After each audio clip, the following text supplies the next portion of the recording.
భారత్ న్యాయ జోడో యాత్రలో భాగంగా అస్సాంలో ఏఐసీసీ చీఫ్ ఖర్గే మాట్లాడుతున్నారు. లైవ్ ద్వారా చూద్దాం. बन गया है और इसीलिए आज खुशहाली के तरफ आसाम आज चल रहा है। क्या ये सब मोदी के जमाने में हुए? बड़े डैम मोदी के जमाने में हुए। IT, AIIMS, IIM, public sector, ये क्या मोदी के जमाने में हुए?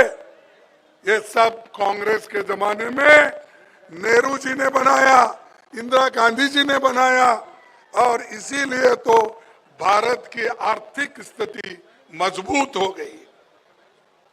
नेहरू जी कहते थे आजादी के बाद हमने जो तीर्थ यात्रा शुरू की थी उसका मकसद था कि स्वतंत्र भारत में जो बच्चा पैदा हो वो हमेशा स्वतंत्र रहे और अपना सिर ऊंचा रखकर प्रगति और समृद्धि की दिशा में बढ़ने का पूरा मौका पाए।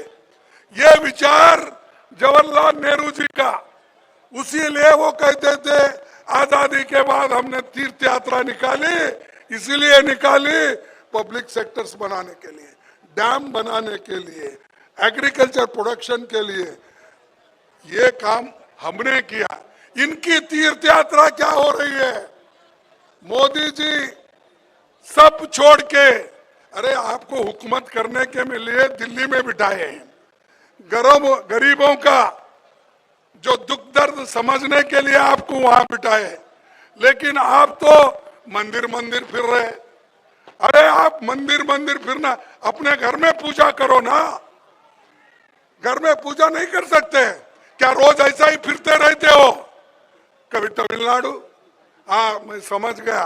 मेरे को कोई आज सुबह बोल रहे थे वो दक्षिण में बहुत दौरा कर रहे हैं, इसीलिए दौरा कर रहे हैं कि उधर थोड़ा धूप है, ठीक है, इधर बहुत ठंडी है, तो ठंडी में वो जाना नहीं चाहते, उसीलिए उधर दक्षिण में फिरते फिरते फिरते कल वो यहाँ रात में आएंगे।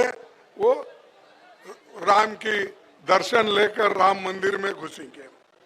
तो मुझे रामदेव मिले थे, कौन हमारे एयरपोर्ट पे अपने योगी बाबा रामदेव, हाँ बाबा रामदेव मिले थे।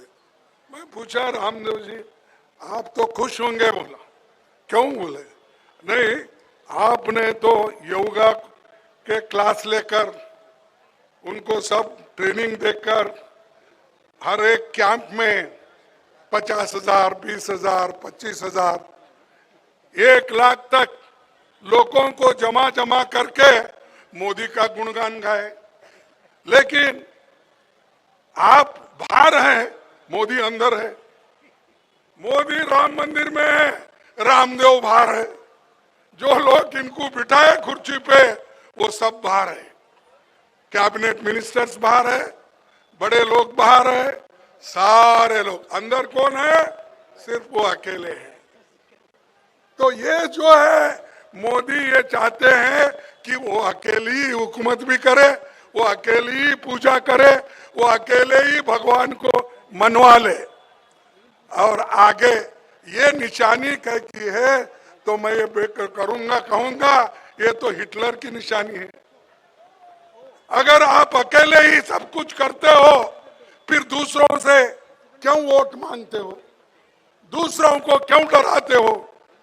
तो भाइयों ये मोदी जी जो कर रहे हैं और उनके चेले जो कर रहे हैं ये देश के लिए ठीक नहीं है, हमारे डेमोक्रेसी के लिए ठीक नहीं है और संविधान के लिए ठीक नहीं।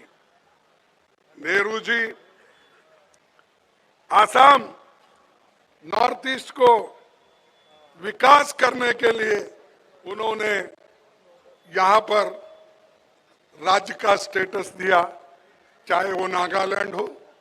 उसके बाद में इंदिरा गांधी, राजीव गांधी जी ने छोटे छोटे रोज राज्य बनाए, वो सब कांग्रेस के जमाने में बने।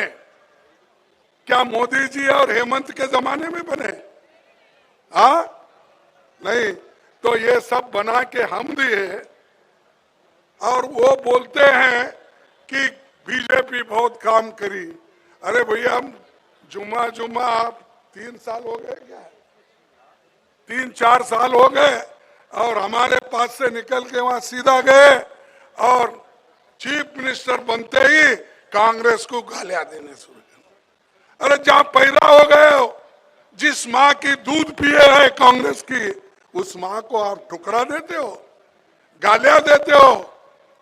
हम डरने वाले नहीं हैं।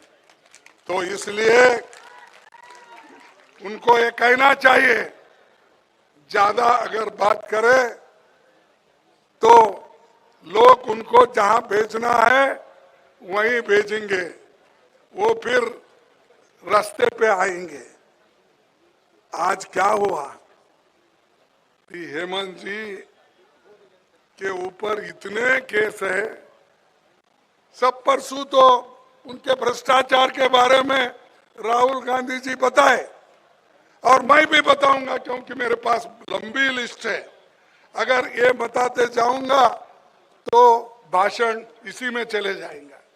तो इसीलिए इतने चार्जेस उनके ऊपर, बहुत से केसेस उनके ऊपर, ये रहते हुए भी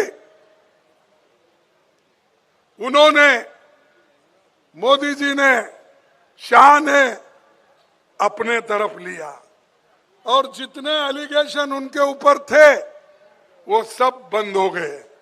अरे, जो आदमी करप्ट था आप बोलते थे, उसके खिलाफ भाषण करते थे, लेकिन उसी को आप जब गोद में उठा लिए वो क्लीन हो गया।